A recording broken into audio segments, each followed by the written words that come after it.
அதாவது எதை வந்து இருக்கிறதுலே ரொம்ப வக்கரமா சொன்னா எல்லாரும் திரும்பி பார்ப்பார்களோ அந்த மாதிரியான ஒரு சர்ச்சை. சிங்கள பெண்களை என்ன செய்வாரு அப்படின்னு சொன்னதை நம்ம பார்த்தோம். ஆங்கில சொற்கள் தமிழ்ல கலப்பது அப்படிங்கிறது வந்து வேறு ஒருவனை அழைத்து வந்து என் தாயுடன் புணர விட்டு வேடிக்கை பார்ப்பதுக்கு சமம்னு இந்த மாதிரி எல்லாம் எவனாவது உதாரணம் தருவானாடா அப்படின்ற அளவுக்கு வக்கரமான உதாரணத்தை கொடுத்தவர். காங்கிரஸ் கட்சியுடன் தமிழர்கள் என்று சொல்லிக்கொள்ளும் ஒரு கட்சி கூட்டணி வைப்பது தன் தாயை கூட்டி கொடுப்பதுக்கு சமம். தாயை கூட்டி கொடுப்பது, தாயை புணர்வது, தாயை பற்றி அசிங்கமாக பேசுவது, நல்ல ஆத்தாளுக்கு பிறந்தியா அப்படின்னு கேட்பதுல அவருக்கு என்ன அப்படி வந்து ஒரு ஒரு மகிழ்ச்சி தருதுன்னு தெரியல. அதாவது அவர் வாசிக்க இவர் ஆட அப்படிங்கிற மாதிரி அண்ணாமலையும் வந்துட்டு என்ன சொல்றாரு, ஆதாரத்தை நான் தரேன். சீமானே என்னங்கிற என்கிட்ட ஆதாரம் இல்லை, நீ தான் பூட்டி வச்சிருக்கேன்னு சீமான் கேட்கும்போது அந்த ஆதாரம் என்கிட்ட இருக்கிறன்றாரு அண்ணாமலை. ஒரு தமிழ் டப்பிங் சங்கி அவங்களுக்கு தேவைப்பட்டது அப்படின்றதா சீமான். நான் நாம் தமிழ்னு சொல்ல மாட்டேன், இது ஒரு ராம் தமிழர் கட்சி. இது அம்பேத்கர் பெரியாரை ஏற்றவர்னு ஒருத்தர் வந்தார். இப்ப அவரே இப்ப பெரியார் இழிவுபடுத்தும் போது எங்க போனாருன்னு தெரியல. யாரு? விஜய் தான். மதவாதம்னு வரவே வராது. நீங்க மதவாதம்னு எழுதணும்னா இஸ்லாமியர்களை கண்டிச்சு எழுதணும் பேப்பர், அப்பதான் வெளியே வரும். அறிவியல் கண்டுபிடிக்கலும் கூட பழங்குடியினர் மத்தியில ஒரு அனிமியா, சிக்கல் செல் அனிமியா இருக்குது, அதை பற்றி ஆராய்ச்சி வராது. நீங்க இங்க பார்ப்பனர்களுக்கு சில பிரச்சனைகள் இருக்கும் இல்லையா, அதை வச்சுக்கிட்டு நீங்க வந்து பேப்பர் எழுதலாம். பார்ப்பனர்கள் தான் நவதலித்துகள் அப்படின்ற பேப்பர் எழுதுவான் எவனாச்சும். இனிமேல் இது யூனிவர்சிட்டி ரிசர்ச் கிராண்டா ஆக்கி பல கோடிகள் அவங்களுக்கு கொடுத்து இந்த ஆய்வு முடிவுகளா வரும். யூஜிசி ரெகுலேஷன்ல நீங்க வைஸ் சான்சலர்ல இருந்து டீன்ல இருந்து எல்லாத்தையும் இப்படி மாத்தி வச்சீங்க அப்படின்னா நாளைக்கு இதுக்கு எல்லாத்துக்குமே வழிவகுப்பு செய்வாங்க. நீங்க உங்க பிஎஃப் பணம், பென்ஷன் பணம் எல்லாமே நக்கிட்டு போறதுக்கான வழியை இந்த யூஜிசி கொண்டு போய் விடுது. நீங்க சங்கியா மாறினா உங்களுக்கு ரிசர்ச் கிராண்ட் கிடைக்குது, சங்கியா மாறினா வேலை வாய்ப்பு கிடைக்குது, சங்கியா மாறினா நீங்க ப்ரொஃபஸர் ஆகலாம் அப்படின்னும் போது என்ன பண்ணுவாங்க, அடுத்த தலைமுறையில இருந்து சங்கிகளை பிறந்ததுல இருந்தே என்ன கத்துக்கணும்னு உருவாக்குறதுக்கான ஒரு திட்டம் தான் இது. தமிழ் பண்பாடுக்கும் தமிழர் உரிமைக்கும் தமிழின விடுதலைக்கும் இந்த பொய் கேடுகட்ட கூட்டத்துக்கு ஒரு சம்பந்தமும் கிடையாது. அரண்சை நண்பர்களுக்கு வணக்கம். அரண்சை ஊடகம் சுயேட்சையாக இயங்குவதற்காகவே உருவாக்கப்பட்டது. நாம் செய்கிற வேலை உண்மையிலேயே மக்களுக்காக செய்கிறோம் என்பதை நீங்கள் நம்பினால், வாய்ப்பு இருந்தால் இந்த ரேசர் பே கியூஆர் கோடுக்குள்ளே நீங்கள் வந்து அதை ஸ்கேன் பண்ணி எங்களுக்கு உங்களால் இயன்றதை விருப்பம் இருந்தால் ஆதரவு தெரிவிக்கலாம். அரண்சை நேயர்களுக்கு வணக்கம். நான் மத நெறிவலகன். நமது சிறப்பு விருந்தினர் தோழர் மதுர் சத்யா அவர்கள். நிறைய விஷயங்கள் விவாதிக்க இருக்கிறோம், அவரை வரவேற்கலாம். வணக்கம் தோழர். ஒரு பக்கம் சீமானுடைய அலப்பறைகள், ஒரு பெரியாரை விமர்சிக்கிறேன், பெரியாரை ஒழிச்சுக்கிட்டுறேன், திராவிடத்தை ஒழிச்சுக்கிட்டுறேன்னு இதை பற்றி ஒரு பெரிய விவாதம் போயிட்டு இருக்குது. சத்தம் இல்லாமல் இன்னொரு பிரச்சனை உள்ள வந்துருக்குது. அது வந்து யூஜிசியில் வந்து ஒரு பெரிய திருத்தத்தை செய்திருக்கிறார்கள். அதில் வந்து கவர்னருக்கு பெரிய அளவில் வந்து பல்கலைக்கழகங்களில் அதிகாரத்தை கொடுக்கறது, துணைவேந்தரை நியமிக்கும் அதிகாரம் வரைக்கும் இண்டிவிஜுவலாக வந்து அவர் கைக்கு போயிடுது. இது ஒரு பெரிய ஆபத்து அப்படின்னு ஒரு பக்கம் வருது. அதுக்கான போராட்டங்கள் அறிவித்த நேரத்தில் சீமான் இப்படி திசை திருப்பி விட்டுட்டார். ஸோ இதுதான் அஜெண்டா, சேர்ந்து வேலை செய்கிறாங்க என்பது போல சொல்கிறாங்க. உங்களுடைய பார்வை?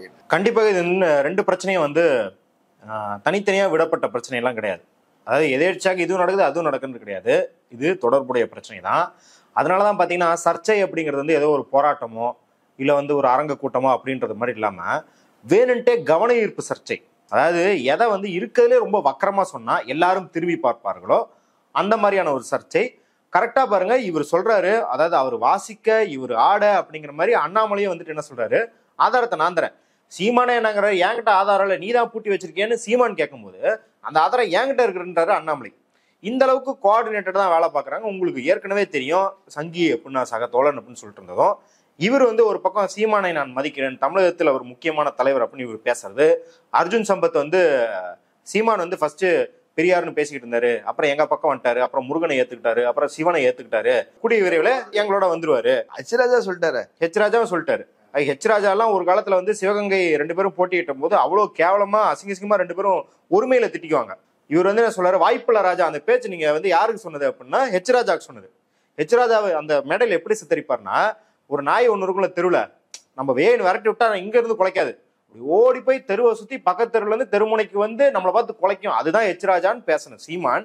இன்னைக்கு அவ்வளோ இணக்கமா சங்கி கூட்டங்கள் ஆதரவு. நேற்று எஸ்டி சூர்யா வந்து அவ்வளோ பெரிய ஒரு போஸ்டர் போட்டு சீமான் மாதிரி ஒரு தலைவரை நம்ம ஆதரிக்கணும் அப்படின்லாம் பேசும்போது நம்மளுக்கு தெரியுது சுமந்த்ராமன் முன்கொண்டு வண்டியில ஏறுறாங்க.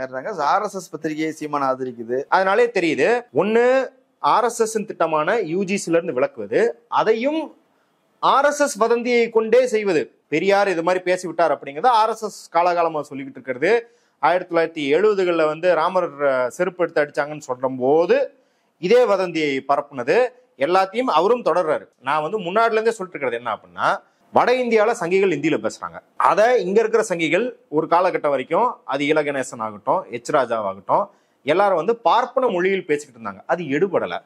அந்த பார்ப்பன மொழிங்கிறது நம்ம மக்களுக்கு வந்து அன்ரிலேட்டபிளா இருக்குது, பார்த்தாலே வேற யாரோ பேசுற மாதிரி இருக்குது. அப்படின்னும் போது நம்ம சித்தப்பா பெரியப்பா மாமா அம்பாவில் ஒரு தோற்றமும், அதே போல டே வாடா போடா அப்படின்னு பேசுற ஒரு உடல் மொழி, ஒரு வெகுஜன மொழியில பேசுறதுக்கான ஒரு தமிழ் டப்பிங் சங்கி அவங்களுக்கு தேவைப்பட்டது அப்படின்றதான் சீமான் அப்படிங்கிறத நம்ம ரொம்ப காலமா சொல்லிட்டு வரோம்.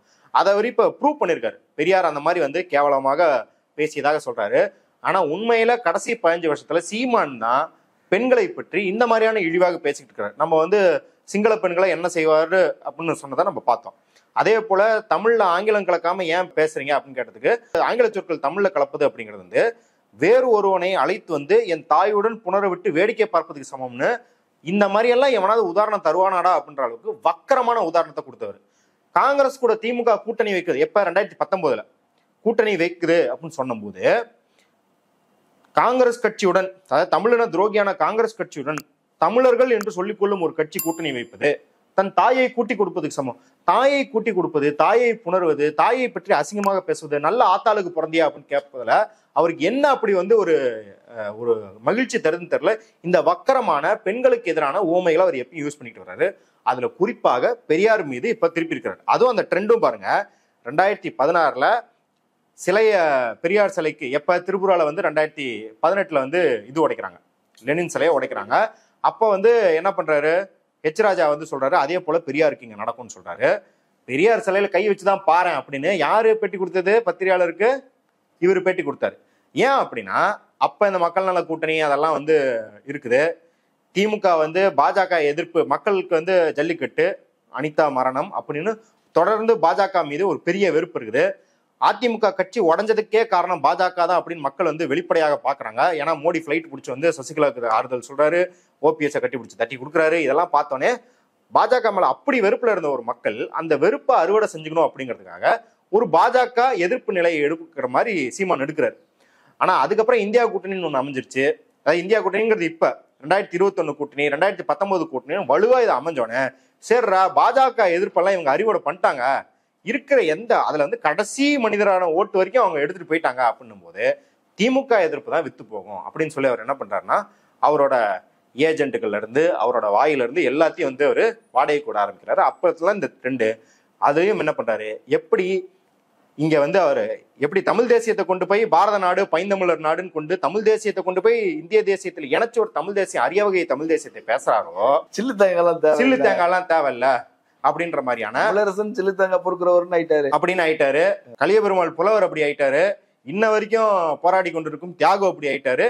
இல்ல உங்க ஆசான் மணியரசனே வந்து சில்லு தேங்காய் பொறுக்கிறவர்ன்றீங்க நீங்க.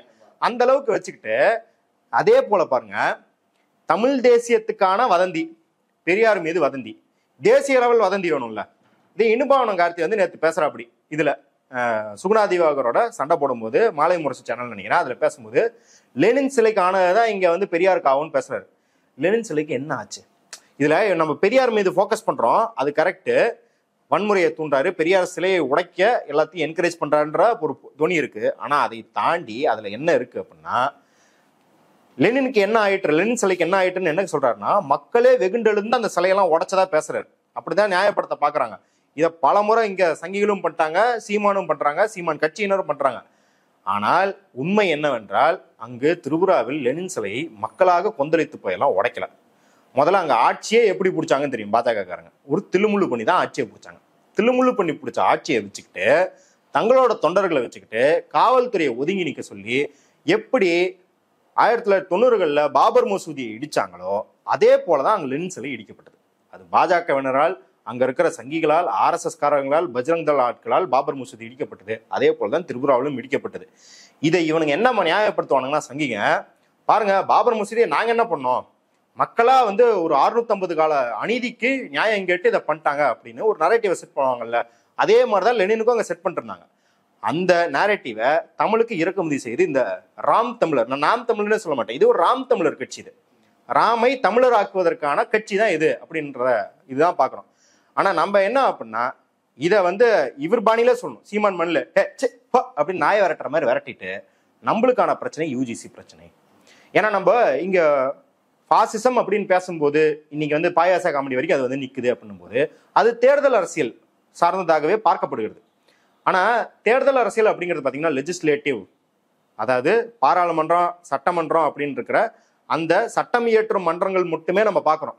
அங்கதான் அரசியல்வாதிகள் இருக்காங்க. அதை தாண்டி நீதித்துறை இருக்கு, அதிகாரத்துறை இருக்கு, கல்வித்தலங்கள் இருக்குது, ஊடகங்கள் இருக்குது, இத்தனையும் இருக்குது. அதுல ஒவ்வொரு பிடியா வந்து பாஜகவும் ஆர்எஸ்எஸும் ஆட்களை புகுத்தி வருகிறார்கள் அப்படின்றதுக்கு தான் இந்த யூஜிசி வருது. இந்த யூஜிசி முதல்ல நம்ம ஏற்கனவே தெரியும், இந்த சங்கி கூட்டத்துக்கும் படிப்புக்கு சம்மந்தமே இல்லை. அது ஏன் வந்து கல்வித்தரத்தை உயர்த்துறதுக்குன்னு இவங்க அவ்வளோ ஆர்வப்படுறானுங்க. 2020 இருந்து நேஷனல் எஜுகேஷன் பாலிசி, தேசிய கல்விக் கொள்கையிலிருந்து நியூ எஜுகேஷன் பாலிசி கொண்டு வந்ததுலேருந்து இந்த வேலையை அவங்க பார்த்துக்கிட்டு இருக்காங்க. அதுல முக்கியமா பாருங்க, இது எவ்வளவு திமிரு இருக்கும் அப்படின்னா, நம்ம இதே பாயிண்ட்டை ஏகே ராஜன் கமிட்டி நீட்டுக்கு எழுதி அமிச்சோம். என்ன பாயிண்ட் அப்படின்னா, யூனிவர்சிட்டிகளை நிர்வகிப்பது அப்படிங்கிறது அரசியலமைப்பு சாசனத்துல என்ன சொல்லியிருக்கு அப்படின்னு பார்க்கணும். நீங்க ஏற்கனவே என்ன பண்றீங்கன்னா, அரசியலமைப்பு சாசனத்துல இது சொல்லியிருக்கா அது சொல்லியிருக்கான்னு தெரியாத எல்லாத்தையும் இவங்க அட்வான்டேஜ்க்கு யூஸ் பண்றாங்கன்றத தாண்டி வெட்ட வழியாவே இது மாநிலத்துன்னு சொல்லியிருக்கு. அரசியலமைப்பு சாசனம் பிரிவு 246 படி, ஆர்டிகல் 246 படி, அதுல ஸ்கெடியூல் 7ல மாநிலத்துக்கு மாநில பட்டியல் என்ன, ஒன்றிய அரசின் பட்டியல் என்ன, ஒத்திவாசி பட்டியல் என்ன, கன்கரண்ட் லிஸ்ட் என்னன்னு போட்டிருக்கு இல்லையா. அதுல யூனியனுக்குன்னு போட்டிருக்கு லிஸ்ட் 1 யூனியன் லிஸ்ட்ல 44வது வரியில பாத்தீங்கன்னா கோஆர்டினேஷன் நிர்வகிப்பது எல்லாம் போட்டுட்டு பப்ளிக் இன்ஸ்டிடியூஷன்ஸ் எல்லாம் போட்டுட்டு பட் நாட் இன்க்ளூடிங் யூனிவர்சிட்டிஸ்னே போட்டிருக்கு. அப்ப யூனியன் அரசாங்கத்துக்கு யூனிவர்சிட்டிகளை நிர்வகிக்கும் அங்கீகாரம் கிடையாது அப்படின்னு அரசியலமைப்பு சாசனம் சொல்லியிருக்கு. அதே போல மாநில பட்டியல்ல 32வது வரியில தெளிவா சொல்லியிருக்குது, யூனிவர்சிட்டிகளை மாநிலங்கள் தான் நிர்வகிக்க வேண்டும், அவங்கள யார் யார் பணியமர்த்தணுங்கிற அதிகாரத்தை அரசியலமைப்பு சாசனம் மாநிலங்களுக்கு தான் கொடுத்துருக்கு. அப்படின்னும் போது இவங்க என்ன பண்றாங்கன்னா, ஒரு committee, search and selection committee அப்படின்னு வச்சு அதுல கவர்னர் இருப்பாராம், யூஜிசி சேர்மன் இருப்பாராம். யாரு? அவருக்கு என்ன தெரியும்? யூஜிசி சேர்மனுக்கு இங்க இருக்கிற யூனிவர்சிட்டி பத்தி என்ன வெங்காயமா தெரியும்? அவர் இருப்பாராம். 3வதா அந்த யூனிவர்சிட்டி சேர்ந்த ஒரு மெம்பர் இருப்பாராம். இது எப்படின்னா, மல்லிகார்ஜுன கார்கே சேர்த்தாங்கல்ல இந்த எலெக்ஷன் கமிஷன் தேர்ந்தெடுக்கிறது, மோடி இருப்பாராம், அமைச்சரவையிலேருந்து ஒருத்தர் இருப்பாராம், மல்லிகார்ஜுன். எதுக்கு அவரை வச்சுக்கிட்டு? நீ 2 பேரும் சேர்ந்து ஓட்டு போட்டு அவர் வெளியே துரத்திடுவ, அப்புறம் எதுக்கு அதை வச்சுக்கிட்டு? சும்மா கண் தொடைப்புக்கு அந்த 3வது பகுதியை வச்சுக்கிட்டு கவர்னர் நியமனம் செய்வது அப்படின்னு. இது ஏன் கவர்னருக்கு அந்த அதிகாரம் இருக்கக்கூடாதுன்னா, இன்ன வரைக்குமே கவர்னர் தான் நியமனம் பண்றாரு. அது என்ன பண்ணும், மாநில அரசாங்கம் பரிந்துரைகளை அனுப்பும், கவர்னர் அது கையெழுத்து போடுவார். இப்படி இருப்பதை தாண்டி மாநில அரசின் பங்கையே ஒட்டுமொத்தமாக நீக்குவதுதான் இதோட பணியா இருக்கு. அது மட்டும் இல்லாம, எப்படி சிஐஏ தனியா வந்தா மட்டும் ஒரு ஆபத்து, அதையோட என்ஆர்சி சேரும் போது அது பெரும் ஆபத்தா மாறுதோ, அதே போல இன்னொரு கிரிட்டேரியா என்ன பண்றாங்கன்னா, இதற்கு முன்னாடி 10 வருஷம், அதாவது மினிமம் 10 வருஷம் அவர் ப்ரொஃபஸராவோ இல்ல அகாடமியால, அதாவது கல்வித்தளத்திலயோ இல்ல ஒரு ரிசர்ச் ஆர்கனைசேஷன், இஸ்ரோ, டிஆர்டிஓ அந்த மாதிரி ஒரு ரிசர்ச் ஆர்கனைசேஷன்லயோ அவரு ஒரு தலைமை பொறுப்புல இருந்து தன் தலைமை பண்பை நிரூபிச்சிருக்கணும். அப்படின்றவரை தான் துணைவேந்தரா போட முடியும். ஆனா அந்த கிரிட்டேரியாவை நீக்கிட்டு கவர்னரா பார்த்து அவர் வந்து பிரைவேட்லயும் வேலை பார்த்திருக்கலாம், பப்ளிக் பாலிசி துறையில இருந்துக்கலாம், அதாவது அவர் அரசு துறையில இருந்திருக்கணும், இல்ல பப்ளிக் பாலிசின்ற துறையில இருந்திருக்கலாம். அந்த கணக்குல பார்த்தா கல்வியாளரா இருக்கணும்னு அவசியமும் கிடையாது, எந்த அவசியமும் கிடையாது. மேனேஜரா நிர்வாகியா இருந்தாலே போதும். ஆமா, எதுவா இருந்தாலும் ஓகே. பப்ளிக் பாலிசிங்கிறது வந்து நீங்க இந்த நித்தி ஆயோக் அந்த மாதிரி கூட வேலை பார்த்துருக்கு தேவையில்லை. இப்ப அஜித் டோவல் விவேகானந்தா ஃபவுண்டேஷன் ஒன்று வச்சிருக்காரு டெல்லியில. இந்த விவேகானந்தா ஃபவுண்டேஷன் தான் இந்தியா அகெயின்ஸ்ட் கரப்ஷன் அப்படின்னு அண்ணா ஹசாரேக்கு டிராமா போடுறதுக்கு பின்னிருந்து வேலை பார்த்துன்னு தெரியும். இன்னைக்கு அது தன்னை என்ன சொல்லிதுன்னா, நான் ஒரு பப்ளிக் பாலிசி திங்க் டேங்க் அப்படின்னு சொல்லிக்குது. இப்ப அந்த நிறுவனத்துல வந்து ஒருத்தர் டைரக்டரா இருக்காருன்னு வச்சுக்கோங்க. அவர் வந்து என்ன பண்ணிட்டு இருக்காரு, கடந்த 10 வருஷமா சாதி எப்படி வந்து பிரிட்டிஷ்காரங்க கொண்டு வந்தாலும் ஆராய்வாங்க. அப்புறம் வந்து இங்க இஸ்லாமியர்கள் வந்து நிறைய குழந்தை பெற்றுக்கிறாங்க, அந்த பாப்புலேஷன் எப்படி கண்ட்ரோல் பண்றது அப்படிங்கிறதுக்கான பாலிசி முடிவு எடுக்கிறதுக்குன்னு இந்த மாதிரி சங்கி திங்க் டேங்க்ஸ் எல்லாம் பண்ணும். இப்ப இவனுங்களெல்லாம் கூட்டு வந்து துணைவேந்தராக்குறது. அப்புறம் ஸ்ரீதர் வெம்புன்னு ஒருத்தர் இருக்காரு இல்லையா, ஒரு பயங்கரமான தியாகி ஒருத்தர், அமெரிக்கால இருந்து வந்துட்டு இங்க வந்து சைக்கிள் ஓட்டிக்கிட்டு வேட்டி கட்டிக்கிட்டு திணையில உட்காந்துக்கிட்டு, நான் பாருங்க எவ்வளவு எளிமையா இருக்கிறேன், நான் வந்து ஜோன்ற ஒரு பயங்கர லாபம் ஈட்டும் கம்பெனியை நடத்தினாலும் நான் வந்து சாத்வீக முறையில தான் என் வாழ்க்கையை நடத்துறேன்னு சொல்லிட்டு இருக்காரு இல்லையா. இப்ப அவர் நாளைக்கு அண்ணா யூனிவர்சிட்டி துணைவேந்தர் அவர் இப்ப அதற்கான நடவடிக்கையாக எடுக்கிறதா இது. ஏன்னா ஜேஎன்யூ வந்து இருக்கலே பெரிய இடதுசாரி கல்லூரி. அதாவது இங்க இருக்கிற எந்த அரசு வந்தாலும், அது பாஜக அரசோ காங்கிரஸ் அரசோ இல்ல ஜனசங்க அரசோ இல்ல விபி சிங் அரசு, எந்த அரசாகட்டும், அரசாங்கம் அப்படிங்கிற அந்த அரசு அப்படிங்கிற ஒரு வன்முறை இல்ல ஒடுக்குமுறை இயந்திரத்துக்கு தொடர்ந்து எதிர்குரலாக விளங்கி வரும் ஒரு கல்வி நிறுவனம் அது ஜேஎன்யூ. ஆனா கடைசி 10 வருஷத்துல அந்த ஜேஎன்யூ கல்லூரியில வைஸ் சான்சலர்ல இருந்து எல்லா பதவிகள்லையும் தகுதி இல்லாத, அதாவது தகுதி இல்லாத என்ன சொல்றான், அவரு அந்த சப்ஜெக்ட் மேட்டர்ல பெரிய ஆளா இருக்க மாட்டாரு, அந்த போன்ற சகிகளை உள்ள போட்டு முழுக்க அதை சதைச்சிட்டாங்க. இன்னைக்கு ஜேஎன்யூல 10 வருஷம் 15 வருஷத்துக்கு முன்னாடி படிச்சவங்களாம் அந்த கல்லூரி இருக்கிற நிலைமையை பார்த்து அழுகுறாங்க.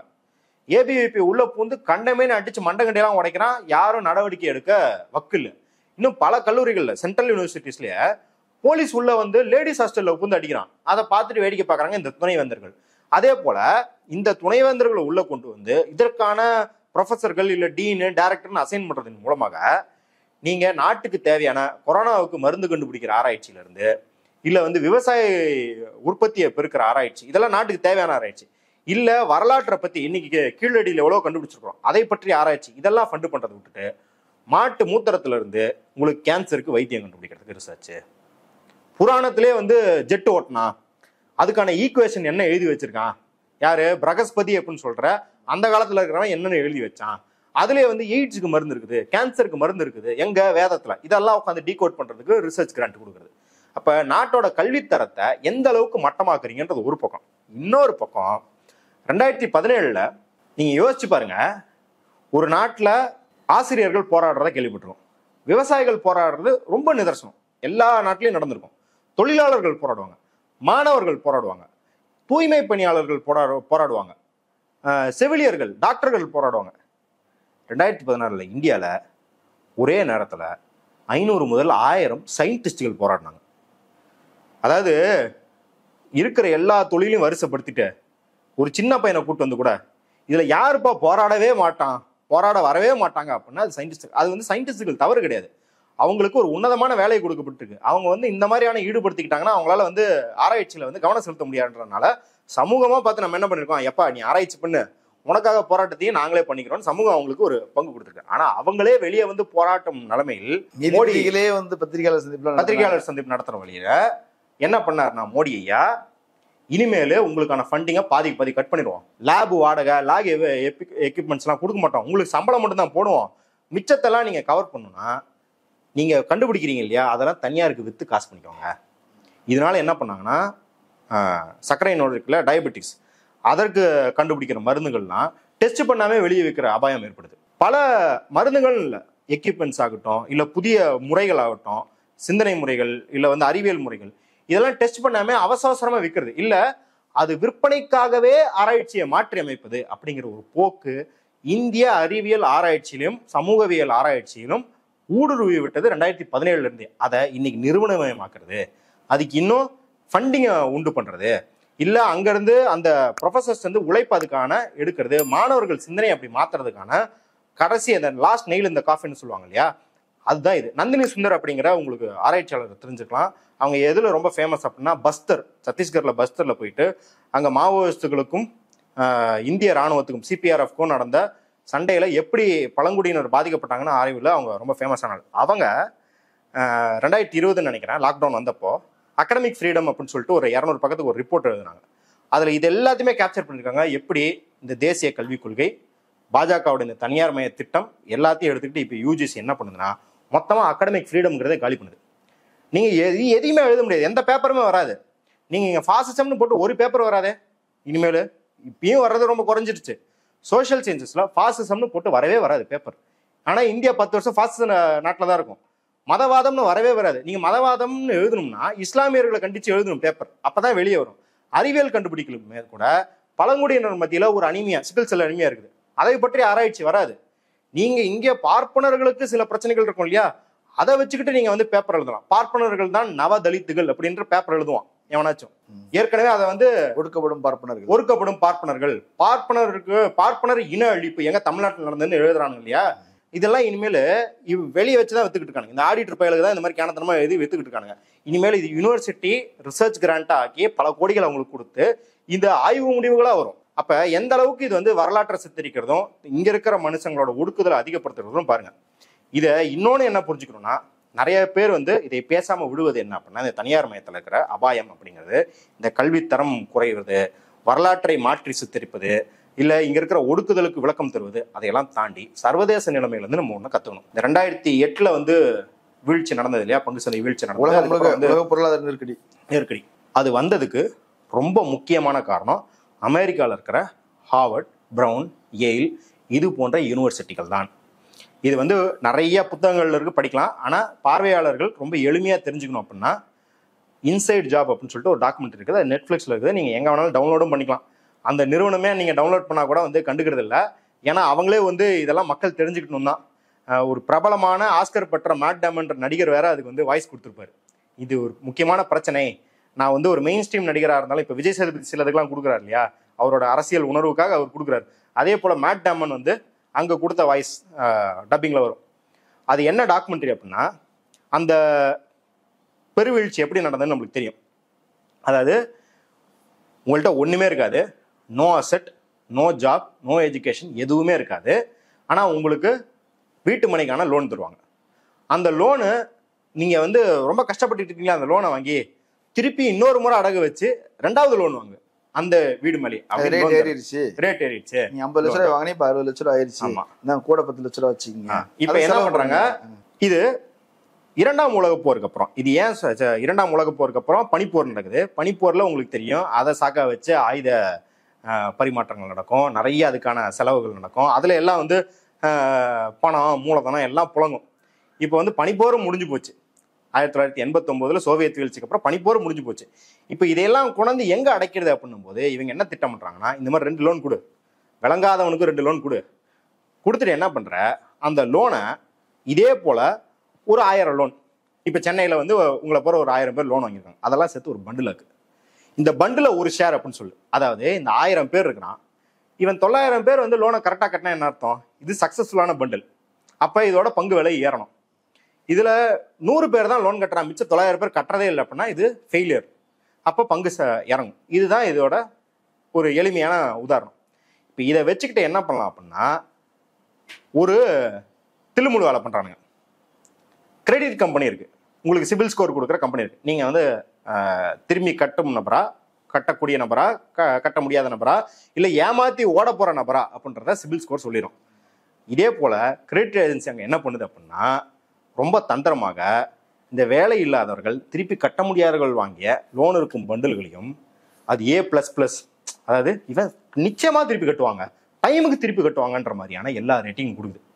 இப்போ அதை வச்சுக்கிட்டு கவர்மெண்ட் என்ன பண்ணுது, ஏற்கனவே பங்கு சந்தையில தனிநபர்களா போடுறவங்களாம் A+ இருக்குப்பா, இதை போய் வாங்க பண்ண எல்லாரும் அதுல வந்து போட்டிருப்பாங்க. இதை சாக்கா வச்சுட்டு கவர்மெண்ட் என்ன பண்ணுது, A+ போட்டிருக்காங்கப்பா அப்படின்னா அது வந்து நல்ல ரிட்டர்ன் வரும். இன்னைக்கு வந்து 10 ரூபா போட்டா 1 வருஷம் கழிச்சு 2 வருஷம் கழிச்சு அது டபுள் ஆகிறதுக்கு கூட வாய்ப்புகள் இருக்கு அப்படின்ட்டு இதை சாக்கா வச்சு எல்லாரோட பென்ஷனையும் போய் அதில் போடுது. இன்னும் சொல்ல போனா இன்சூரன்ஸ் கம்பெனில இதுல டைடு. ஏன் அப்படின்னா இவன் என்ன பண்றான், இந்த பங்கை விற்கிறான் இல்லையா, இது திவாலானா இதை காசு எனக்கு திருப்பித்தானு இன்சூரன்ஸும் பண்ணி வச்சிடறான். அப்ப என்ன ஆகுதுன்னா, இதுக்கு பேர் தான் இந்த ஹவுசிங் பபுள் பண்ணுவாங்க. அதாவது பபுள்னா என்ன அர்த்தம்னா, நீங்க 10 ரூபாய்க்கான பொருளை இப்படி ஊதி பெருசாக்கி 500 ரூபாய்க்கு வச்சிருப்பீங்க. எல்லாரும் 500 ரூபா வரைக்கும் வாங்குவான். ஆனா அதுக்கப்புறம் என்ன ஆகும்னா அது வீழும். அந்த 490 ரூபா கேப் இருக்குல்ல, அது வீழும். எல்லாரும் போய் அங்க எடுக்க பார்ப்பான், பார்த்தாங்க காசு இருக்காது. ஏன் அப்படின்னா உண்மையான பொருளுக்கான மதிப்பா நீங்க பிரதிபலிக்கவே இல்லை. அதனாலதான் அது வந்து குமிழி பபுள்னு சொல்லுவாங்க. ஒண்ணுமே இல்லாத போய் தடவிட்டு இருப்பான். உலகம் ஃபுல்லா நஷ்டம் அடைஞ்சுது. அந்த இன்சூரன்ஸ் கம்பெனி திவாலாச்சு, பேங்குகள் திவாலாச்சு. என்ன பண்ணுவான், அரசு மக்கள் வரி பணத்துல எடுத்து அதை சரி கட்டிடுவான். இவ்வளவு தந்திரமான ஸ்கெட்சை யாரு போட்டு கொடுத்ததுன்னா இந்த யூனிவர்சிட்டிகள் தான் போட்டு கொடுத்தது. அப்ப ஏன் இந்த யூனிவர்சிட்டிகள் போட்டு கொடுத்ததுன்னா, இந்த யூனிவர்சிட்டிகள் எல்லாமே தனியாரின் கையில் இருந்தது. இந்த பேங்க் சம்பாரிச்சான்னு சொல்றேன் இல்லையா, இந்த இன்வெஸ்ட்மெண்ட் பேங்கிங் சம்பாரிச்சான், இன்சூரன்ஸ்காரன் சம்பாரிச்சான், எல்லாருமே யூனிவர்சிட்டியோட போர்ட் ஆஃப் டைரக்டர்ஸா இருக்கிறாங்க. யூனிவர்சிட்டியில வைஸ் சான்சலரா இருக்கான். யூனிவர்சிட்டியில ஒரு சென்டர் இருக்கும், சென்டர் ஃபார் இது, சென்டர் ஃபார் அது. நம்மளுக்கு தமிழுக்கு கூட ஒரு சென்டர் வச்சாங்க ஹார்வர்ட் பல்கலைக்கழகத்துல. அந்த மாதிரி centre for finance, centre for economics, centre for investment, எல்லாத்துலயும் இவன் தான் சேர்மனா இருக்கான். அப்ப நாளடைவில் இந்தியாவில் அது பெருசா பாதிக்கப்படலை. அன்னைக்கு வேலையை இழந்தாங்க நிறைய பேர். ஆனா அதே அளவு பங்குச்சந்தைகளில் பாதிக்கப்படாத காரணம் என்ன அப்படின்னா, இந்தியாவில் இந்த ஸ்வாப் முறை, கிரெடிட் டிஃபால்ட் ஸ்வாப்னு சொல்லுவாங்க, இந்த முறை இல்லாம இருந்தது இந்தியாவில். ஆனா இதே போல யூஜிசி ரெகுலேஷன்ல நீங்க வைஸ் சான்சலர்ல இருந்து டீன்ல இருந்து எல்லாத்தையும் இப்படி மாத்தி வச்சீங்க அப்படின்னா நாளைக்கு இதுக்கு எல்லாத்துக்குமே வழிவகுப்பு செய்வாங்க. நீங்க உங்க பிஎஃப் பணம், பென்ஷன் பணம் எல்லாமே நக்கிட்டு போறதுக்கான வழியை இந்த யூஜிசி கொண்டு போய் விடுது அப்படிங்கிறத நம்ம இன்னைக்கே சுதாரிச்சுக்கணும். என்னடா எங்கேயோ கனெக்ட் பண்ற அப்படின்னு நம்ம பார்க்க வேணாம். இதை நீங்க வந்து வரலாற்று எடுத்து படிச்சு பார்த்தீங்கன்னா தெரியும். இது அப்பட்டமான ஸ்கெட்ச். ஒரு விஷயம் சொல்றீங்க, இப்போ வந்து அரசியல் குறித்தான ஆய்வு, பொருளாதாரம் குறித்தான ஆய்வு, தொழில்நுட்பம் குறித்தான ஆய்வு, பண்பாடு குறித்தான ஆய்வு, இதெல்லாம் அவங்கவுங்க சுதந்திரமா முடிவு பண்றாங்க. சில நேரங்களில் பேராசிரியர்களுடைய கைடு அதுல இது செஞ்சு பார்க்கலாம், இது பண்ணி இப்படி இதான் இது வரைக்கும் இருந்தது. இண்டிபெண்டா மேக்சிமம் இருந்தது. இப்போ இன்னைக்கு ஒரு பாசிச அரசு இருக்குது, கையில வந்து இந்துத்துவ ஐடியாலஜி வச்சுக்கிட்டு இருக்குது. இதற்கேற்பதான் வந்து ஆய்வுகள் செய்யணும் அப்படின்ற மாதிரி வந்துருச்சு. அப்படின்னா வேற வழி இல்லை, நம்ம பிஹெச்டி பண்ணா இதை தான் பண்ணணும் அப்படிங்கிற ஒரு நெருக்கடி உருவாயிரும். அப்போ அதுதான் அவங்களுக்கு வேலை கிடைக்கும். இது செஞ்சா ஈஸியாக வேலை கிடைச்சிடலாம். இப்படிலாம் வந்து ஒரு சூழல் உருவாயிருச்சு அப்படின்னு சொன்னா சமூகத்தில் இது என்ன பாதிப்பு ஏற்படும்? சமூகத்தில் இது என்ன பாதிப்பு ஏற்படும் அப்படின்னா, அவன் வந்து இந்நாள் வரைக்கும் அவனை மிரட்டினாதான் அவன் ஒரு சங்கியா மாறுவான். அதாவது அவனை போய் அடிச்சு ஜெய் ஸ்ரீராம் சொல்ல வைக்கணும். இன்னைக்கு அவனோட பொருளியல் தேவைக்காகவே சங்கியா மாறுவான். அவன் வேலை வாய்ப்புக்காக அவன் சங்கியா மாறிதான் ஆகணும். இது ஒரு இண்டக்ஷன் எஃபெக்ட். அதாவது சமூகத்தில் நீங்கள் சொல்லுவாங்க, இப்போ 10 ரூபா காஃபி, 10 ரூபா டீ விற்குது. 50 பேர் 100 பேரில் 50 பேர் காஃபி குடிக்கிறான், 50 பேர் டீ குடிக்கிறான். காஃபிக்கு மட்டும் காஃபி இறக்குமதிக்கு 3 ரூபா வரியை போட்டிங்கன்னா என்ன பண்ணுவான்? காஃபி குடிக்கல 3/4 பேர் டீக்கு மாறுவான். அப்போ எதை இன்சென்டிவ் கொடுக்குறீங்க, எதை வந்து பெனல்ட்டி போடுறீங்க? இல்லை வந்து டீ குடிக்கிறவனுங்களாம் அபராதம் போட்டிங்கன்னா எல்லாம் காஃபி குடிப்போம். எதுக்கு அபராதம், எதுக்கு ஊதியம் அப்படின்னு குடிக்கிறீங்களோ அதுக்கு தகுந்த மாதிரி தான் மக்கள் வந்து எதையா தேர்ந்தெடுப்பாங்க. அப்படின்னும் போது நீங்கள் சங்கியா மாறினா உங்களுக்கு ரிசர்ச் கிராண்ட் கிடைக்குது, சங்கியா மாறினா வேலை வாய்ப்பு கிடைக்குது, சங்கியா மாறினா நீங்கள் ப்ரொஃபஸர் ஆகலாம் அப்படின்னும் போது என்ன பண்ணுவாங்க? இங்கே மக்கள் வந்து யாரும் வந்து நான் சங்கியாகணும், நான் முற்போக்கலர் ஆகணும் அப்படின்னு அவங்க பிறக்கும் போதே வந்து முடிவு பண்ணிக்கலாம் வரதில்லை. அவங்க சூழல் தான் அவங்களை தீர்மானிக்குது. அப்படின்னும் போது சமூகத்தில் பாசிச கருத்துக்களை கொண்டு போய் சேர்ப்பதற்கு, சிறுபான்மையினரை வெறுப்பதற்கு, சாதியால் ஒடுக்கப்படுபவரை மேலும் ஒடுக்கும் சிந்தனையை உள்ள கொண்டு போறதுக்கு இது எல்லா கட்டத்திலையும் ஈஸியாகும். அதற்கான பொருள் உதவியை செய்து, அதற்கான சன்மானத்தை கொடுக்கறது, அதற்கான பேர் புகழ் பதவி எல்லாத்தையும் கொடுக்கறது. அப்படின்னும் போது என்ன ஆகுது? அவன் எல்லாம் அதை போய் நாடுவான். அது அட்லீஸ்ட் ஒரு 100 பேர்ல 60 பேர். மாணவர் அமைப்பு இருக்குது, தொழிலாளர் அமைப்பு எல்லாம் இருக்குது. ஆனா அறிவுஜீவிகள் வந்து பெரும்பாலும் எதிராக தான் இருக்கிறாங்க. ஆமா, இப்ப இந்த அறிவுஜீவிகள் சட்டையும் அவங்க தன்மைப்படுத்திட்டா நாளைக்கு என்ன பண்ணுவீங்க? நம்ம வந்து இந்த கார் ரேஸ் பார்க்கும்போது சொல்லுவோம், எதுக்குடா இந்த மாதிரி உயர்தர கார் ரேஸ் எல்லாம் நடத்திக்கிட்டு இருக்கீங்க அப்படின்னா, அந்த கார் ரேஸ் நடத்துறதுக்கு இருக்கலே பயங்கரமான இன்ஜின் யூஸ் பண்ணுவான். அதுல ஒரு கண்டுபிடிப்பு நடந்தா அதுக்கப்புறம் அது வேற வேற கண்டுபிடிப்புகள்ல எல்லாம் இப்ப நம்ம ஓட்டுற வாகனங்களே பிரதிபலிக்குன்ற மாதிரிதான் இங்க கல்லூரியில ஆராய்ச்சி ஈராய்ச்சி எல்லாத்துலயும் என்ன நடக்குதோ அதோட பிரதிபலிப்பா உங்களுக்கு பாடநூல் பள்ளிக்கல்வியிலையும் வரும். அதுதான் வந்து இங்க இருக்கிற எல்லா பாட புத்தகத்தையும் தீர்மானிக்கும். இல்ல குழந்தைங்களுக்கு என்ன சொல்லி கொடுக்குறீங்க, நீங்க போக சேனல்ல இருந்து எல்லா சேனல்ல பிரதிபலிக்கிறதும் அதுதான் ஆகும்.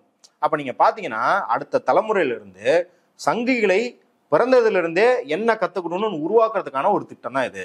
இது வந்து ரொம்ப ஈஸி. அதாவது நீங்க ஒரு பஜ்ரங் தளோ இல்ல ஒரு விஹெச்பியோ வச்சுக்கிட்டு அமைப்பா நடத்திக்கிட்டு அவ்வளோ செலவாகும், அவ்வளோ வன்முறை தேவை, அவ்வளோ கூட்டங்கள் நடத்தணும், அத்தனை பேர்கிட்ட போய் ஓரி ஆடணும்.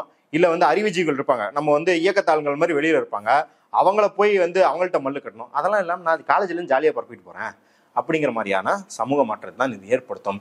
நம்ம நினைச்சுக்கிட்டு இருக்கோம் இந்நாள் வரைக்கும் நம்மளுக்கு இருக்கிற முற்போக்கு கருத்துக்கள், இப்ப சிலது வந்து முற்போக்கு கருத்துக்கள் இருக்கும், சிலது வந்து சில இடங்கள்ல அந்த முற்போக்கு கருத்துக்கள் இல்லாமல் இருக்கும். இதெல்லாம் என்ன நினைச்சிட்டு இருக்கோம்னா, இதெல்லாம் நம்மளுக்கு படிக்கிறோம்ப்பா தானா வந்துருச்சு பாப்புன்னு நினைக்கிறோம். இல்ல, இங்கே இதை ஒரு 100 வருஷமா இயக்கமா எடுத்து அதை அறுவடை செஞ்சு அதனாலதான் நம்ம வந்து மனிதர்கள் வந்து இயல்பான சிந்தனையாவே அந்த சிந்தனை மாறி இருக்குது. அப்படின்னும் போது அதையெல்லாம் ரிவர்ஸ் பண்ணக்கூடிய ஒரு இதுதான். ஏன்னா இது வந்து மதம் இல்ல சாதி சார்ந்தது மட்டும் கிடையாது.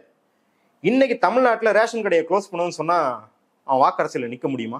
நிக்க முடியாது. ஆனா இலவச அரிசியே இடத்துக்கு பண்ணாலே கட்டணம் ஒரு ரூபா 2 ரூபா வச்சா கூட ஓட்டு நிக்க முடியாது. பஸ் ரோடு எதையும் நீங்க கை வச்சீங்கனாலும் இல்ல, ஒரு பஸ் கட்டணத்தை ஏத்தும் போதோ இன்னைக்கு வந்து மின்சார கட்டணத்தை ஏத்தும் போதோ எந்த அளவுக்கு மக்கள் மத்தியில ஒரு அதிருப்தி இருக்கு. ஏன்னா மக்கள் நல ஆட்சி அப்படின்னு இருக்கிறது அப்படிதான் இருக்கணும் அப்படிங்கிறது ஒரு 100 வருஷமா தமிழ்நாடு மட்டும் இல்ல இந்தியா முழுக்க பல இயக்கங்கள் எடுத்த பிரச்சாரம். அது கம்யூனிஸ்ட் இயக்கமாகட்டும், அம்பேத்கர் இயக்கமாகட்டும், பெண் இயக்கங்களாகட்டும், சூழியல் இயக்கங்கள், ஜனநாயக இயக்கங்கள் எல்லாமே எடுத்து அந்த பண்பை உருவாக்கி இருக்கிறாங்க. இன்னைக்கு அதனாலதான் மோடியாவே நினைச்சா கூட அந்த 80 கோடி பேருக்கு 5 கிலோ அரிசி கொடுக்குறாரு, அதை கை வச்சோடனே யூபியில பிரதிபலிக்குது. அப்போ அந்த மாதிரி இருக்கும்போது இந்த அரசியல் பண்பாட மக்கள் மத்தியில் எப்படி மாத்துறது? இந்த சிந்தனை முறை மூலியமா மாத்தினா ஒரு 10 வருஷம் கழிச்சு பாத்தீங்கன்னா அவன் என்ன பண்ணுவான்னா, ரேஷன் கடைலாம் எதுக்குன்னு சாதாரண ஜனமே பேச ஆரம்பிக்கும். அப்ப அந்த அரசியல் பண்பாடை உளவியல் ரீதியாக மாற்றுவதற்கு அறிவுஜீவி தளத்தை கைப்பற்ற வேண்டும் அப்படிங்கிறதா சமூக மாற்றமா. நம்ம மாநில உரிமை பெரிய அளவில் பாதிக்கப்பட போகிறது, சமூகம் சீரழிய போகிறது, சிந்தனை சீரழிய போகிறது, வளர்ச்சி எல்லாமே கீழே டவுன் பண்றதுக்கான ஒரு வேலை நடக்குது அப்படின்னு சொன்னா, இப்போ இதற்கு எதிராக ஒரு போராட்டங்கள் நடக்கணும் இல்லையா? அது எப்படி இருக்குதுன்னு நினைக்கிறீங்க? கண்டிப்பாக திமுக வந்து ஆரம்பிச்சிருக்கு, கம்யூனிஸ்டுகள் வந்து ஆரம்பிச்சிருக்கிறாங்க, அதெல்லாம் இருக்கிறாங்க. ஏன் தமிழ் தேசிய அமைப்புகள்னு சொல்லக்கூடிய எந்த கட்சியும் உள்ள வரல? அமைப்புகள் தமிழ் தேசிய அமைப்பு அப்படிங்கிறலாம் தமிழ் தேசியம் பேசுதா முதல்ல? அதுதான் இங்க கேள்வி. நீங்க அதை விட்டுருங்க. தமிழ் தேசியம்ங்கிற இப்போ அறிவிச்சவனே எஸ்எஃப்ஐ மாணவர்கள் போராடுறாங்க, ஏஎஸ்எஃப் மாணவர்கள் போராடுறாங்க, இன்னும் பல மாநிலங்களில் அம்பேத்கர் ஸ்டூடெண்ட் அசோசியேஷன் ஏஎஸ்ஏ மாணவர்கள் போராடுறாங்க, பாப்சா போராடுறாங்க, எஸ்எஃப்ஐ எல்லா மாணவர் அமைப்பும் போராடுது. சில இடத்துல எனக்கு தெரிஞ்சு காங்கிரஸ் மாணவர் அமைப்பும் போராடுது. இதெல்லாம் இருக்கும்போது நீங்க எல்லா இடத்துலையும் பாருங்க, அம்பேத்கரை இழிவுபடுத்தி விட்டார் யாரு? அமித்ஷா. எல்லா கட்சியும் இந்த எல்லா மாணவர் அமைப்பையும் போராடுது. நாத்தாக்காவை எங்கேயா பார்த்துருக்கீங்களா? இல்ல, அந்த நேரத்துல வந்து அவங்க என்ன பண்ணாங்கன்னா, பெரும்பாட்டனுக்கு பெருவிழா நடத்தி இருந்தாங்க. பெரும்பாட்டன் பாரதியாருக்கு பெருவிழா பெரியார திட்டிட்டு இருந்தாங்க. நீங்க இன்னும் சொல்றேன், அம்பேத்கர் பெரியாரை ஏற்றவர்னு ஒருத்தர் வந்தார். இப்ப அவரே இப்ப பெரியார் இழிவுபடுத்தும் போது எங்க போனாருன்னு தெரியல. யாரு? விஜய் தான். தமிழ் தேசியத்தை ஏற்ற அமைப்பு அப்படிங்கிறது ஏதாவது தமிழ் தேசியத்தை பேசுதா? தமிழ் தேசியத்தை பேசினவர் யாரு? பெரியார். 1972 தன்னோட கடைசி பிறந்த நாள் அப்பையும் தனித்தமிழ்நாடு கோரிக்கையை வச்சுக்கிட்டு செத்து போன மனுஷர் அவர். இத்தனைக்கும் அவர் தன்னோட தோல்வியை கூட அதில் ஒத்துக்கிறாரு. நம்ம இன்னும் பெருசாக கொண்டு போயிருக்கணும்னு ஒரு சுய விமர்சன பார்வையோட அணுகுன ஒரே தமிழ் தேசிய தலைவராக அவர் விளங்கியிருக்கிறாரு. 1938 தமிழ்நாடு தமிழருக்கேன்ற முழக்கத்தை, தமிழ்நாடுன்னு பேரை வைக்கிறதுக்கு முன்னாடி தமிழ்நாடு தமிழருக்கேன்னு முழக்கத்தை வச்சவர். ஆனால் இன்னைக்கு தமிழ் தேசியம் அதான் பேசிக்கிட்டு இருக்கா. நீங்க வந்து எல்லாம் ராம் தமிழர் கட்சி நடத்திக்கிட்டு எப்படி நீங்க வந்து மாநில உரிமைக்கு போராடுங்க? இன்னொன்று, படிப்புக்கு எப்படி போராடுவீங்க? நீ தான் படிக்காத போய் மாடு மேய், ஆட்டுப்புழுக்க எடு, பால் உற்பத்தி பண்ணு, அதுல இருந்து வெண்ணெய் எடு, தயிர் எடுன்னு பேசிக்கிட்டு இருக்கீங்க. நீங்க எப்படி போய் படிப்புக்கு? முதல்ல யூஜிசில என்ன நடக்குன்னு தெரியுமா? இல்ல யூஜிசில அவ்வளோ வீரவசனம் பேசுறீங்களா? அதாவது நான் தான் வந்து தமிழினத்துக்கு தலைவன், தமிழன் எங்க வஞ்சிச்சுட்டாங்க, அங்க வஞ்சிச்சுட்டாங்க, தெலுங்கு வஞ்சிச்சுட்டான் அப்படிலாம் பேசுறீங்கல்ல. வழக்கமாவே எத்தனை ப்ரொஃபஸர்கள், தமிழ் ப்ரொஃபஸர்கள் எடுக்கிறாங்க, எத்தனை ஆராய்ச்சிகளுக்கு தமிழுக்கு வந்து ஃபண்டிங் வருது. இல்ல கீழடி ஆராய்ச்சி இருக்குல்ல, நீ தமிழர் பண்பாடை வளர்த்த தானே வந்த, தமிழர் பண்பாடை காக்க தானே வந்த. கீழடி ஆராய்ச்சி காசு தர மாட்டானே. ஒரு லெவல் தோண்டா 2வது லெவல் தோண்டக்கூடாதுன்னு அவ்வளோ நீதிமன்றத்திலாம் போறானே. மூடிட்டாங்க. முதல்ல குடியரசு நடத்தின அமர்நாத் ராமகிருஷ்ணன் நடத்தின மூட்டாங்க அப்படியே. அப்புறம் போய் சு வெங்கடேசன் போன்ற நபர்கள் இதை பெரிய போராட்டமா எடுக்கிறாங்க. அமர்நாத் ராமகிருஷ்ணன் வெளியே வந்து பேசுறாரு. இதுக்கெல்லாம் நீ ஆதரவு தெரிவிக்க மாட்டேன். ஜெயச்சந்திரன் தான் போய் எடுத்தாரு மறுபடியும். இதெல்லாம் நீ வந்து கணக்குல கொள்ளாம நீ சு வெங்கடேசனை பழிச்சு திரியிற. கம்யூனிஸ்டுகள் கமிஷனிஸ்ட் ஆயிட்டாங்க, திமுகவின் கிளை கழகம் ஆயிடுச்சுன்னு கம்யூனிஸ்டுகளை ஏளனம் செஞ்சுக்கிட்டு நீ தமிழ் பண்பாடுக்கு என்ன பண்ண? நம்மாழ்வாரே தெலுங்கர்னு திட்டிட்டு எடுத்தாங்க. ஆமா, இந்த அளவுக்கு மோசமா, அதாவது தமிழ் பண்பாடுக்கும் தமிழர் உரிமைக்கும் தமிழின விடுதலைக்கும் இந்த பொய் கேடுகட்ட கூட்டத்துக்கு ஒரு சம்பந்தமும் கிடையாது. படிப்புக்கும் இவர்களுக்கும் எந்த சம்பந்தமும் கிடையாது. படித்தவர்கள் மேடையில் பேசுவது போலவா பேசுறாங்க, படிப்பை வளர்ப்பது போலவா பேசுறாங்க. பெரியார் மீது இங்க இருக்கிற கம்யூனிஸ்ட் கட்சிகளோ அல்லது அம்பேத்கர் இயக்கங்களோ வைக்காத விமர்சனமா இவர் இருக்கிறாரு. அவங்க எவ்வளவு அறிவுபூர்வமான விமர்சனம் வைக்கிறாங்க. இப்ப அதுதானே வந்து செழுமைப்படுத்து இங்க இருக்கிற இயக்கங்களை. அந்த மாதிரி வச்சா உன்னை வந்து இந்த மாதிரி வந்து செருப்படுத்தி அடிப்பாங்களா மக்கள்? உன் உருவம் இருப்பாங்களா? அப்ப இந்த நிலைமையில இருக்கிற ஆட்களுக்கு யூஜிசியை பத்தி என்ன கவலை? நான் இன்னும் சொல்றேனே, சீமானே எல்லாருமே தேர்தல் அரசியலா பாக்குறாங்க, ஊடகமே தேர்தல் அரசியலா மட்டும் தான் அவர் சித்தரிக்குது. ஆனா அவர் வேலை தேர்தலில் வெற்றி பெறுவது கிடையாது. அதுக்கான என்ன சொல்றது, வேலையுமே செய்யல. அவருக்கு வெற்றி பெற முடியாதுன்னு இல்லை, அவருக்கு வெற்றி பெற ஆசையும் கிடையாது. அவரோட வேலை என்ன அப்படின்னா, இப்ப அம்பேத்கர் இயக்கம் நோக்கி மாணவர்கள் போவாங்க, இளைஞர்கள் போவாங்க, பெரியார் இயக்கங்கள் நோக்கி போவாங்க, கம்யூனிஸ்ட் இயக்கத்தை நோக்கி போவாங்க. அதையெல்லாம் இல்லாமல் பார்த்துக்கொள்வது. அதாவது நான் தான் எல்லாத்துக்கும் உரிமை கொடுத்துருவோம்ல, படிக்கிற உரிமை, அப்புறம் எதுக்கு உனக்கு இடஒதுக்கீடு? சாதி பேர் பின்னாடி போட்டுக்கிறான்னு ரோஷினி நாடார் அவ எழுதிருக்கா பாரு ஒரு கட்டுரை, ஏன் தான் குடி அடையாளத்தை நான் போட்டுக்கணும்னு எழுதிருக்கா. அம்பேத்கரை இப்படி கேன்சல் பண்றது. பெரியாரோட சாதி எதிர்ப்பு, பெண் அடிமைத்தனம் அதெல்லாம் கூட விட்டுருங்க.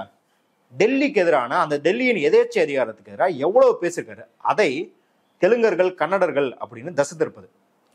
பார்ப்பனர்கள் தமிழர்கள் தான், ஆனா இங்கே தமிழுக்கு தொண்டாற்றிய வேறு சாதியினர், இல்ல இங்கே பல ஒடுக்குதலை சந்திக்கும் அருந்ததியினர், வேறு மொழியினர் அப்படின்னு சித்தரிச்சு எல்லாத்தையும் திசை திருப்புறது, பெரியாரியத்துல இருந்து வெளியே கொண்டு போறது. அதே போல இங்கு வேலை வாய்ப்பு இல்லை அப்படின்னா அதுக்கு யாரு பொறுப்பு? இங்க வேலை வாய்ப்பு இல்லைன்னா இங்க நவதாராளமய கொள்கை அமல்படுத்தப்பட்டிருக்குது. உலக வர்த்தக அமைப்போட வந்து இந்தியா ஒப்பந்தம் போட்டதுனால பல நிர்பந்தங்கள் இருக்குது. இதெல்லாம் இங்க இருக்கிற உற்பத்தியை பாதிக்குது, இங்க வேலை வாய்ப்புகளை பாதிக்குது அப்படிங்கிறதெல்லாம் பேசாம கன்னட தெலுங்கா உன்ட்ட இருந்து வேலையை பறிச்சுனா, இல்ல அங்கிருந்து வர பாவம் கூலி தொழிலாளியா வறுமையில அங்கிருந்து வர வட இந்தியனை வந்து சித்தரிக்கிறது. இது போல கம்யூனிசத்தை நோக்கி இளைஞர்கள் போவாங்க இல்லையா, கம்யூனிசத்தை நோக்கி இளைஞர்கள் போறதுக்கு பெரிய கிராமப்புறத்துல இருந்து போறதுக்கோ இல்ல நகர்ப்புற ஏழை வர்க்கத்துல இருந்து போறதுக்கோ என்ன, ஒண்ணு வேலையில்லா திண்டாட்டம், இன்னொன்னு விவசாயத்துல வந்து ஒரு பெரிய பிரச்சனை. விவசாயத்துல பெரிய பிரச்சனை இருக்கு, அதை தீர்க்கணும் அப்படின்னு பேசுறது விட்டுட்டு 100 நாள் வேலை திட்டத்தால தான் விவசாயம் அழிஞ்சு போகுதுன்னு பேசினா நீ என்ன பண்ற அப்படின்னா, பிளான் போட்டு ஸ்கெட்ச் போட்டு அம்பேத்கர் இயக்கம், பெரியார் இயக்கம், கம்யூனிஸ்ட் இயக்கம் தான் இங்க கோல் வச்சுது, அதுல இருந்து இளைஞர்களை நான் திசை திருப்ப வேலை பார்க்கறேன்னு இருக்கிறேன். எப்படி யூஜிசியை பத்தி பேசுவான்? அவனுக்கு என்ன அது வெங்காயம் ஆக்கிற, அதுக்கு தானே நாங்களே இருக்கோம். யூஜிசி நிறுவனமயமா செய்யறான், நாங்க அதை வந்து வெளியே வாடகை கூட்டு செய்யறோம், நம்ம கூட்டாளி தானப்பா அப்படின்றதுனால தான் அதை பத்தி எல்லாம் பேசுறது கிடையாது. அதுல வந்து எதிர்பார்க்கறது வந்து நம்ம முட்டாள்தனங்கிறேன். நிறைய கருத்துக்களை சொல்லியிருக்கிறீங்க. மக்கள் அதை பரிசீலிக்கட்டும், குறிப்பாக தம்பிகள் அதை பரிசீலிக்கட்டும். கலந்து கொண்டு கருத்துக்களை பகிர்ந்தமைக்கு நன்றி. நேரில் மற்றொரு விருந்தினருடன் மீண்டும் சந்திக்கலாம். நன்றி.